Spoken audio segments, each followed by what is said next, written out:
میرا نام شان سے ہے، لیکن سب ببلی کے نام سے پکارتے تھے۔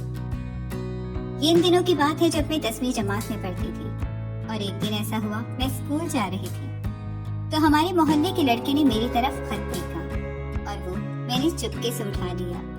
جب کھول کر اسے پڑھا تو اس میں لکھا تھا، وہ مجھ سے بہت محبت کرتا ہے۔ اس لڑکے کو میں بھی پسند کرتی تھی، لیکن کبھی اظہار نہیں کیا تھا۔ اس کا اظہار سن کر بہت اچھا محسوس ہوا۔ میں بھی اس کے رد عمل پر اس کی محبت میں گرفتار ہو گئی۔ پھر آہستہ آہستہ ہمارا گھر سے باہر ملنا ملانا شروع ہو گیا۔ روز اب ایسا ہونے لگا، کالج سے نکلنے کے بعد اس کے ساتھ اپنا وقت گزارنا، کبھی بار کبھی ہوٹل، ایسی جگہ پر ہم لوگ ملتے تھے۔ ایک دن ہوٹل میں ہم بیٹھے ہوئے تھے تو میں نے دیکھا ہمارے پڑوسی انکل مجھے دیکھ رہے ہیں، وہ بھی اسی ہوٹل میں تھے۔ جب میں نے دیکھا وہ مجھے دیکھ رہے ہیں تو میں نے اپنے ہاتھ میں پکڑا ہوا رجسٹر اپنے منہ کے آگے رکھ لیا تاکہ وہ مجھے دیکھ نہ سکیں، لیکن انہوں نے مجھے پہچان لیا تھا۔ کچھ دیر کے بعد وہ میرے پاس آ کر بولے، شان سے بیٹا، کیوں اس لوفر لفنگے لڑکے کے ساتھ گھوم رہی ہو؟ تمہاری ماں کو پتہ چلا تو اس پر کیا بیتے گی؟ تو میں نے ان کو کہا، آپ کون ہوتے ہیں مجھے منع کرنے والے؟ اور اچھی خاصی بدتمیزی کی۔ تو وہ انکل مجھے بولے، میں تمہاری ماں کو جا کر بتاتا ہوں۔ میں نے انہیں کہا کہ امی کیا کسی کو مرضی جا کر بتائیں، مجھے نہیں ہے پرواہ۔ اسی وقت غصے میں نے ان کو کافی سنا دی، لیکن بعد میں احساس ہوا کہ غلط بولا ہے۔ اس دن جب گھر پہنچی تو میری شکایت میری ماں کے پاس پہلے پہنچ چکی تھی۔ امی نے مجھ سے پوچھا، کہاں سے اس وقت آ رہی ہو؟ اس دن یہ سوال مجھے کھٹا، آج سوال کیوں کر رہی ہے؟ ورنہ انہوں نے کبھی مجھ سے نہیں پوچھا کہاں سے آ رہی ہو، کہاں جا رہی ہو۔ میری ماں کو مجھ پہ اندھا بھروسہ تھا۔ اس دن وہ بھروسہ ٹوٹ گیا۔ اس لڑکے کے گھر والوں کو بلایا اور میرا رشتہ طے کر دیا۔ اس کے گھر والوں کو میں قبول نہیں تھی، لیکن اپنے بیٹے کے اصرار پر ہم سے رشتہ جوڑ لیا۔ لیکن کافی عرصے کے منگنے کے بعد میرے منگیتر کا رویہ میں نے ٹھیک محسوس نہیں کیا، وہ بدلا بدلا لگ رہا تھا۔ میں نے امی کو کہا، ان سے پوچھیں اب رخصتی کب کریں گے؟ میری امی نے مجھے کہا، بیٹیاں اپنی شادی کی باتیں کرتے ہوئے اچھی نہیں لگتی، اور وہ بھی بیٹی کی ماں ہے، کیسے خود بات کریں جب تک وہ خود نہ کریں۔ ابھی یہی بات کر رہی تھی کہ ہماری ایک پڑوسی آنٹی آ گئی، تو وہ آتے ہی کہتی ہے، بیٹی جب ایسی ہو جو باہر چکر چلا کر شادی کا بھی خود ہی ڈیسائیڈ کرے کہ کس سے کرنی ہے، تو ایسی بیٹی سے اور کیا امید رکھو گی؟ وہ شادی کی بات کرتے ہوئے شرمائے گی کیا؟ بیٹیاں بات کرتے ہوئے اچھی نہیں لگتی، چاہے ماں ہو یا بہن بیٹی، اس میں شرم و حیا نہ ہو، اس کو ایسی بات کرتے ہوئے جھجک یا پردہ نہیں رہتا۔ وہ سب باتیں میری ماں کو سنا رہی تھی۔ میں امی کے پاس بیٹھی ہوئی تھی تو وہ میری پشت پر ایک تھپ لگا کر کہتی ہے، آج تمہاری وجہ سے مجھے اتنا سننے کو مل رہا ہے، ورنہ اس محلے میں بہت عزت تھی، ساری عزت خاک میں ملا دی۔ میں چپ کر کے وہاں سے روتے ہوئے اٹھ گئی کہ ایسا کیا کام کر دیا، صرف اپنی پسند سے شادی ہے کا تو کہاں ہے، کون سا گھر سے بھاگ گئی ہوں۔ لوگ کیا، اپنی امی سبھی ایسی باتیں کر رہے تھے جیسے کوئی غلط کام کیا ہو، لیکن میرا ضمیر مطمئن تھا کہ کوئی غلط کام نہیں کیا۔ اس دن شام کو میری امی ان کے گھر گئی یہ پوچھنے کہ رخصتی کب کریں گے، پر میری سسرال والوں نے شادی سے انکار کر دیا کہ ہم آج منگنی توڑ رہے ہیں۔ امی نے گھر آ کر مجھے بتایا تو میں روتے ہوئے کمرے میں چلی گئی اور سوچا شام کو جا کر اپنے منگیتر سے خود بات کروں گی، لیکن بعد میں سوچا اس کو ایسے میری پرواہ نہیں ہوگی جب تک اس سے خود کو دور نہ کیا جائے۔ گھر میں گندم کے دانوں میں رکھنے والی گولیاں پڑی تھی، وہ میں نے اٹھائی اور امی کے پاس گئی کہ جا کر ان کو بتا دیں کہ اب میں مر جاؤں گی، ان کے بیٹے سے دور جا رہی ہوں۔ یہ کہہ کر اپنے کمرے میں گھس گئی اور میں نے زہریلی گولیوں کو اپنی زبان پر تھوڑا سا لگا کر باقی وہ گولیوں والی ڈبی خالی کر کے اپنے بیڈ پر ہی رکھ دی اور وہ گولیاں کسی اور شاپر میں ڈال کر دراز میں رکھ دی۔ وہ زہر تھوڑا بہت مجھ پہ اثر کر رہی تھی۔ اتنی دیر میں میری ماں نے میرے کمرے کا دروازہ کھٹکھٹانا شروع کیا اور باہر امی شور کر رہی تھی، البتہ سارے محلے کو اکٹھا کر لیا تھا۔ مجھ پہ زہر اثر تو کیا تھا، پر اتنا نہیں ہوا کہ میں بے ہوش ہو جاؤں۔ میں بیڈ پر لیٹ گئی اور بے ہوشی کا ناٹک کیا۔ باہر بہت شور تھا اور مجھے اپنے منگیتر کی بھی آواز آ رہی تھی۔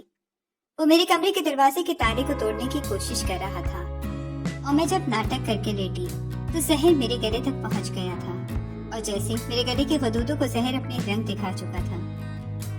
کچھ لمحے بعد میرے منگیتر نے دروازے کا تالا توڑ لیا اور سب میرے کمرے میں پہنچ چکے تھے۔ میں نے تو آنکھیں بند کی ہوئی تھی۔ مجھے سب کی موجودگی کا احساس ان کی آوازوں سے ہو رہا تھا۔ میری ماں نے جب زہر کی خالی شیشی ادھر پڑی دیکھی تو اس نے رونا پیٹنا شروع کر دیا۔ میرا منگیتر میری ماں کو حوصلہ دے رہا تھا کہ کچھ نہیں ہوگا، میں اسے بچا لوں گا، اور ساتھ ہی ایمبولینس کو کال کی۔ یہ بات کر کے جیسے میرے اوپر جھکا، مجھے اپنی باہوں میں اٹھایا اور اٹھا کر گھر سے باہر کی جانب جلدی سے قدم بڑھائے۔ ایمبولینس آ چکی تھی۔ مجھے ایمبولینس میں ڈالا۔ بے ہوش جو تھی، اپنے ناٹک پر کنٹرول کرنا مشکل ہو رہا تھا۔ جو ہو رہا تھا وہ مجھے سب سنائی دے رہا تھا۔ میرے ساتھ ایمبولینس میں میری امی اور میرا منگیتر تھا۔ میرے منگیتر کے موبائل کی رنگ بار بار ہو رہی تھی، لیکن وہ کٹ کر رہا تھا۔ امی نے اس سے پوچھا کون ہے؟ اس نے کہا امی۔ اس کی امی کی کال آ رہی ہے۔ تو امی نے اسے کہا کہ کال اٹھا لو، ان کو فکر ہو رہی ہوگی۔ شانزی کی بات ان کو بھی پتہ چل گئی ہوگی، تبھی بار بار کال کر رہی تھی۔ تو اس نے کہا اگر شانزی کو کچھ ہو گیا تو میں خود کو کبھی معاف نہیں کر سکوں گا، اور امی ابو کو تو اپنی شکل ساری زندگی نہیں دکھاؤں گا۔ اس کا جذباتی پن تھا یا محبت یا کچھ احساس جرم، لیکن اس کی باتوں سے لگ رہا تھا وہ میری طرف لوٹ آیا ہے۔ اس کی باتیں سن کر سکون پہنچ رہا تھا کہ جو ناٹک کیا کامیاب ثابت ہوا۔ 10-15 منٹ بعد اسپتال پہنچ گئے۔ اسپتال کے باہر اسٹریچر سے مجھے اسپتال کے اندر لے جایا گیا اور اس وقت مجھے ڈرپ کے ذریعے ایسی دوائی دی گئی جس سے میرا دل متلانے لگا اور مجھے قے آ گئی۔ اس کے بعد میں ٹھیک خود کو ظاہر کرنے لگ گئی۔ میری امی اور منگیتر میرے پاس آ گئے۔ میرا منگیتر معافیاں مانگنے لگا اور مجھ سے بولا اب میرے علاوہ کسی سے شادی نہیں کرے گا۔ میں نے کہا تمہارے والدین نہیں مانیں گے۔ اس نے کہا وہ اپنے والدین کو منا لے گا۔ وہ دن میں نے اسپتال میں گزارا۔ پھر اگلے دن مجھے اسپتال سے ڈسچارج کر دیا گیا۔ میں گھر آئی تو میرے کمرے کو خوب سجایا گیا تھا۔ امی سے پوچھا آپ تو میرے ساتھ اسپتال تھی، پھر یہ کس نے سجایا؟ تو وہ کہتی ہیں کہ خود ہی پتہ چل جائے گا۔ کچھ لمحے بعد میرا منگیتر ادھر آیا اور اس نے بڑے شاہانہ انداز میں کہا آپ کا خدمت گزار صرف میں ہی ہوں اور یہ سجاوٹ صرف آپ کا خدمت گزار ہی کر سکتا ہے۔ میں اس کی بات پر مسکراتی۔ جب تک میں بستر سے اٹھی نہیں وہ روز مجھے گھر ملنے آیا کرتا تھا۔ پھر ایک دن میں نے اس سے پوچھا تمہارے والدین مانے یا نہیں؟ اس نے کہا مان تو نہیں رہے لیکن مان جائیں گے۔ اس نے مجھے امید دلائی۔ میں نے اس سے کہا اگر مجھ سے شادی نہ کی تو میں اپنی جان دے دوں گی، پھر کسی اور سے شادی کا نہیں سوچوں گی۔ وہ مجھے دلاسے دیتا دیتا پھر وہاں سے چلا گیا۔ ایک دن اس نے امی کو آ کر کہا کہ اس کے والدین نہیں مان رہے، وہ نکاح خواہ اور گواہ کو لے کر آتا ہے، اپنی بیٹی کا نکاح مجھ سے کروا دے۔ میری امی نے اس کی بات سن کر انکار کر دیا۔ وہ اپنی بیٹی کی شادی ایسے گھر میں نہیں کریں گی جہاں ان کی بیٹی کو سسرال والے قبول نہ کریں۔ میں نے اپنی امی کو اپنے کمرے میں بلایا اور اس وقت منگیتر کو بولا کہ شام کو آنا، ابھی ادھر سے چلے جاؤ، میں امی کو منا لوں گی۔ امی سب سن رہی تھی۔ کیا مجھے منا لے گی؟ میں نے ان سے لاڈ کرتے ہوئے کہا میری پیاری امی آپ کو اپنی بیٹی کی خوشیاں عزیز نہیں ہیں۔ ذرا ایموشنل کیا اور بولی اس دن ان لوگوں نے اتنی بے عزتی کی، شادی کر کے جاؤ گی اس گھر میں تو بدلہ لیں گے، پلیز مان جائیں۔ آپ کو تو خوش ہونا چاہیے کہ آپ کی بیٹی کو اتنا پیار کرنے والا شوہر ملنے جا رہا ہے۔ امی کو آخرکار منا ہی لیا۔ میں نے اپنے منگیتر کو کال کی کہ شام کو گواہ اور نکاح خواہ کو لے کر آ جائیں، امی مان گئی ہیں۔ وہ میری بات سن کر خوش ہوا اور میں نے پارلر والے کو گھر ہی بلا لیا جو مجھے تیار کر دی۔ یاسر میرے لیے کپڑے اور جوتے اور دیگر اشیاء شام ہونے سے پہلے ہی دے گئی تھی اور پھر میں تیار ہونے لگی۔ جب پارلر والی مجھے تیار کر چکی تو میں نے خود کو آئینے میں نظر بھر کر دیکھا۔ مجھے لگ رہا تھا کہ خود کو خود ہی نظر لگا دوں گی، اتنی حسین لگ رہی تھی۔ کچھ دیر بعد امی کمرے میں مجھے لینے آ گئی کہ یاسر نگاہ خواہ اور چند آدمیوں کے ساتھ آ گیا ہے، جلدی سے باہر آؤ۔ امی نے مجھے پیار بھری نظروں سے دیکھا اور بولی، ماشاءاللہ بہت پیاری لگ رہی ہے میری بیٹی، اللہ اتنے پیارے نصیب بھی کرے، آمین۔ میں نے بھی آمین بولا تو امی کے گلے جا لگی، کیونکہ میری کل کائنات میری ماں تھی۔ مجھے باہر لے جایا گیا اور نکاح خواہ کے سامنے بٹھایا گیا۔ میرے ساتھ یاسر بیٹھے تھے اور گواہوں کی موجودگی میں میرا اور یاسر کا نکاح ہو گیا۔